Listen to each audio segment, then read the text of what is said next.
kepada kita untuk kita melaksanakan sesuatu sesuai dengan panduan hidayah yang Allah bagikan. Oke, Tuan Haji. Assalamualaikum warahmatullahi wabarakatuh. Allah seadanya. Assalamualaikum warahmatullahi wabarakatuh. Yang dimuliakan. Dalam satu buku yang ditulis oleh kita dengar Tuan Haji.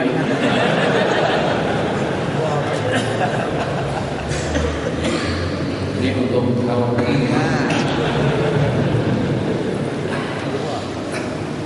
Betul.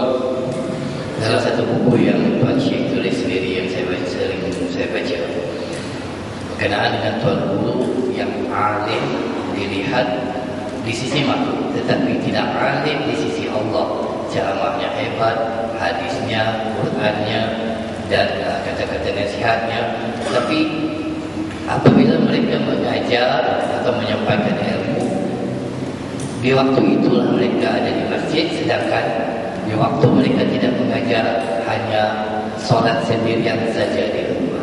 Minta Tuan Syekh mengulas sedikit tentang permasalahan Tuan sebegini. Jadi itu dia misal daripada yang Tuan Imam katakan tadi itu. Ilmu banyak, bersyarat jelas, menerangkan hebat, sampai terbuka. Tapi pada saat Allahu Akbar, asyhadu an la ilaha illallah, asyhadu anna Muhammadan Rasulullah. Lagu Madinah, lagu Mesir, lagu Makkah. Allahu Akbar, Allahu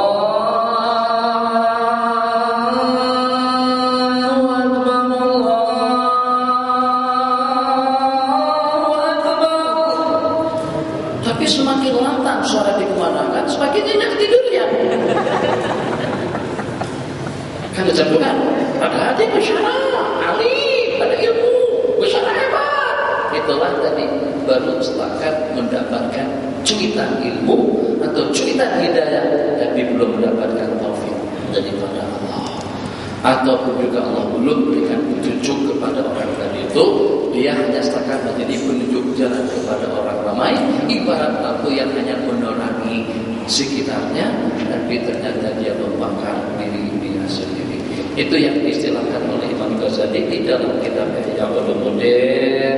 Istilah Imam Ghazali ada ulama usul, ada ulama al-kalam. Jadi ulama usul, ulama jahl ini yang menjadi penghalang sampainya kita kepada Allah. Sebab orang ramai kadang-kadang bermasalah dengan tubuh. Oh, tak boleh Tuhan Haji tubuh. Mana boleh, tak boleh. Kalau saya tak boleh, kenapa boleh tidak laksanakan? Kenapa tidak lakukan? Makanya itu yang dikatakan, dikategorikan sebagai warasatul anbiya, harus memang betul-betul kita menunjukkan sikap kita sebagai pewaris Nabi. Memang harus berbeda daripada yang lain. Sikap, kelakuan, kehidupan, umurnya, amalan, dan kita amalkan secara detail dan secara tepat. Sebab sedikit kesalahan daripada guru, sedikit kesalahan daripada tuan imam dalam bagi-bagi jamaah itu boleh jadi nanti akan terdapat sejuta sekian yang tersalah. Kenapa? Karena kita memikirkan tuan imam, karena kita memikirkan tuan guru. Jadi misalnya, jangan tersinggung. Kalau nak tersinggung pun tersinggung banyak, bukan masalah. Merokok misalnya, itu di Indonesia bagaimana merokok di Indonesia? Tak boleh. Sebab di Jawa Timur, kawasan Madura, itu rata-rata kiai merokok. Bahkan merokok dalam masjid. Bukan setakat itu saja, merokok sambil bersyarat, sambil minum kopi, minum tangan kiri. Jadi kita bukan masalah minum tangan kiri itu bukan benda haram, tapi kita tak suka. Takkan dengan kita pada saat dengan tuanku tidak suka, terus kita naikkan dan kita perhatikan saat ketika dengan menteri keberatan, ini atasan kita, ini staf kita, ini ketua pengarah kita tak nak melakukan sesuatu yang tidak disukai oleh atasan kita. Bagaimana kalau yang di atas tadi itu lebih di atas lagi daripada semuanya Allah. Lebih lagi perlu kita naikkan. Ya kalau tidak juga baginda Nabi yang bertungkus lumus, ucap juga bahasanya bertungkus lumus bersyarat, menerangkan, menjelaskan supaya semua bagian daripada ujung rambut sampai ujung kuku kita itu menjadi elok dan cantik. Takkan dengan kita mengecewakan, menyedihkan baginda Rasul yang hanya semata-mata diutus Allah untuk rahmat lil alamin, rahmatan wa ma arsalnaka illa rahmatan lil alamin. Takkan dengan baginda diutus oleh Allah ke dunia untuk menyelamatkan kita daripada segala-galanya agar kita mendapatkan keselamatan dunia akhirat dan juga masuk surga. Terus terkecewakan dengan amalan kita. Jadi minum tangan kiri, merokok tangan kanan, kitab diletakkan di atas lantai. Ini Al-Quran. Kalau dengan bahasa jujur, dah berapa banyak manfaat yang kita perolehi daripada Al-Quran. Manfaat dunia akhirat. Dunianya dapat, akhiratnya dapat, kedudukan jadi tinggi di sisi Allah. Takkan kita letakkannya di lantai. Setelah dengan kaki kita berbicara, mana ta'zim al-hormat. Nah seperti itu. Akhirnya Tuan Haji, saat ketika ada fatwa yang mengatakan rokok hukumnya haram. Haram macam mana? Guru Quran, guru sana, guru sini. Sampai sekarang di Kalimantan Timur ada satu pabrik, ada satu buah kelang namanya kelang Kalijaga. Kalijaga itu nama rokok. Nah, itu nama rokok Kalijaga namanya. Seperti di Samsu, dan Gara, Jarum, dan juga dengan Daniel dan lain sebagainya macam itulah. Jadi tidak diharapkan macam mana. Kalau guru semuanya sudah pada merokok. Nah, jadi orang tidak tengok lagi perkataan, tidak tengok lagi dalil daripada Al-Quran dan hadis. Orang lebih banyak terpanggil dengan sikap daripada guru. Macam itulah. Kenapa? Di iu mana saja jamaah tidak hidup. Contohnya pertanyaannya. Masjid yang boleh menampung, boleh memuat sampai ribuan manusia. Ini bukan cerita cuti, ini hari perkuliahan. Yang hak 5.000 tadi itu semuanya ada di kawasan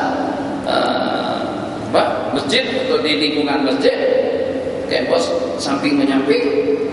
Mahasiswa-mahasiswi lengkap komplit semuanya ada dalam 20.000. Masjid besar, cantik, megah, mewah, bagus.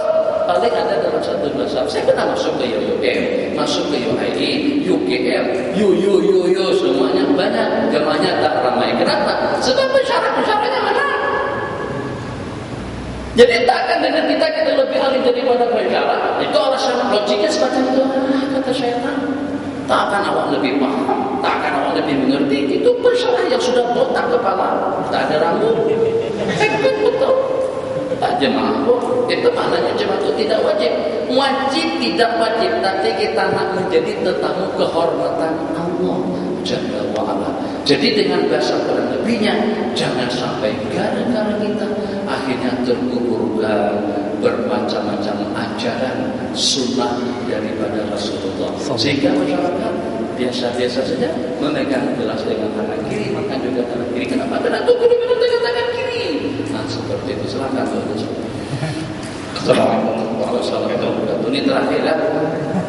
Saya sebenarnya ada satu soalan, insyaAllah. Pasal betul lagi satu permohonan. Satu permohonan, satu pertanyaan. Ya. Yang pertama berkenaan dengan taufik hidayah yang ditanyakan oleh Imam tadi itu. Ya. Cuma saya minta untuk jelaskan sama ada taufik hidayah ini hanya dikatakan untuk orang Islam hanya ataupun yang bukan Islam. Itu yang pertama.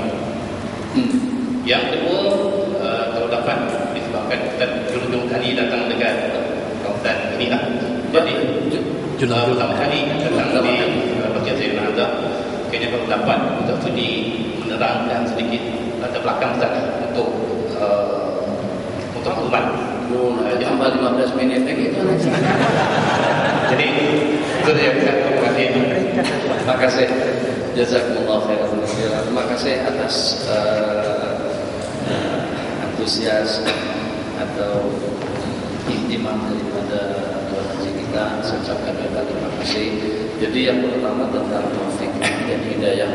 Apakah juga Allah bagikan perkara itu berbatas daripada orang Islam? Pada orang kafir. Dalam Al-Quran menyatakan innaka la tahdi man ahbabta walakin Allah yahdi man yasha. Jadi hidayah itu ada dua. Ada hidayah artinya menunjuk jalan, menunjukkan jalan yang betul, yang benar. Ini elok, ini selayaknya kita laksanakan, ini sepatutnya kita lakukan. Itu namanya hidayah, menunjuk jalan kebaikan semua orang. Tapi hidayah dengan arti memberikan panduan dan bimbingan kepada seseorang ketika sampai tersebar ke dalam hati, itu hanya Allah Jalla wa'ala. Dan itu yang dinafikan oleh Al-Quran, innaka la tahdi, kamu tidak boleh memberikan bimbingan hidayah kepada orang-orang yang kau cintai. Ada ayat yang kedua, wa innaka la tahdi ila siratim mustaqim, dan sesungguhnya kamu telah membimbing mereka kepada jalan yang lurus. Jadi seperti Imam Tuan Guru Maulana Basyara itu membuka jalan, membimbing, memberikan pencerahan, keterangan kepada mereka. Tapi hidayah yang sampai tersemat membuka hati seseorang itu memang daripada Allah. Makanya itu Nabi kita berupaya untuk mengislamkan sejumlah sekian daripada keluarga beliau. Nabi kita sampai bersusah hati, bagaimana sampai keluarga orang yang paling dekat dengan aku yang menolak, yang membangkangnya dan tidak menerima. Turun ayat, kamu tidak boleh bagikan hidayah kepada sesiapapun, sebab hidayah itu adalah miliknya Allah. Yang ini Allah tak bagikan kepada orang kafir. Jadi sebagaimana dikatakan, semuanya Allah bagikan kepada sesiapa saja. Harta, duit, tahta, wanita, jawatan, kedudukan Allah bagikan. Kafir, tak kafir, fasik, zalim, diktator, sangsik, laksan, macam pun berusianya Allah bagikan. Sebab di sisi Allah dunia ini tidak ada artinya. Ketika seandainya Nabi kita bersabda dunia itu mempunyai nilai, Allah takkan bagi setetes air minum kepada orang kafir. Tapi karena dunia itu tidak ada nilainya di sisi Allah, bukan di sisi makhluk, kita punya nilai banyak. Mana dengan kita kalau ada katakan dunia itu tak ada apa-apanya dengan saya, jangan percaya. Dunia itu apa-apanya dalam kehidupan kita. Dunia ini yang menjadi asbab kita menjadi dekat kepada Allah. Dunia ini sarana tempat untuk kita bercocok tanam, membuat bekal akhirat kita nanti. Jadi dunia tidak boleh dicela. Kembali kepada pertanyaan tadi itu. Jadi dengan dunia Allah berikan kepada sesiapa saja. Tapi Nabi kita bersabda, walakin Allah la yu'til imana atau al-ilma illa liman yuhib. Inna Allah yu'ti dunya, Allah bagikan dunia kekayaan, bahkan kekayaan orang-orang kafir lebih hebat daripada kita. Di beberapa tempat saya tanyakan, siapa yang membuat Boeing 747? Bukan buatan orang Melayu. 747, 767, 777, 787 sebentar lagi akan dioperasikan. 787 lebih besar lagi. Yang kecilan 737, 727 itu sudah Boeing, itu semuanya produk Amerika. Airbus 310, 320, 330, 340, 350 yang besar, 380 seri 8. Mas baru beli dalam beberapa unit. 2 rangkap, penumpangnya 500-an lebih. Bukan produk kita orang Islam. Teknologi Allah bagikan kepada sesiapa saja.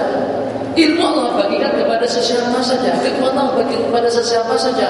Jarang-jarang di kalangan orang Islam ada yang besarnya seperti Hocker. Yang hebat, pemain-pemain bola dunia, bukan di kalangan orang Melayu. Kalau ada Majid Abdullah, Arab Saudi satu saja, Hani Ramzi, atau juga dengan Hani siapa ada beberapa orang, atau yang satu daripada Cameron, Rashid Yakini, atau pemain dunia kita tahu jandan itu apa yang jandan dari Prancis itu asal Islam. Tahu kan? Kita tahu lah sisi banyak. Tak mesti menonton, tahu dulu lah. Itu ternyata Ronaldo bukan orang Islam, Rivaldo bukan orang Islam, Maradona bukan Islam. Kehebatan dalam dunia sukan, kehebatan dalam dunia ekonomi Allah bagikan kepada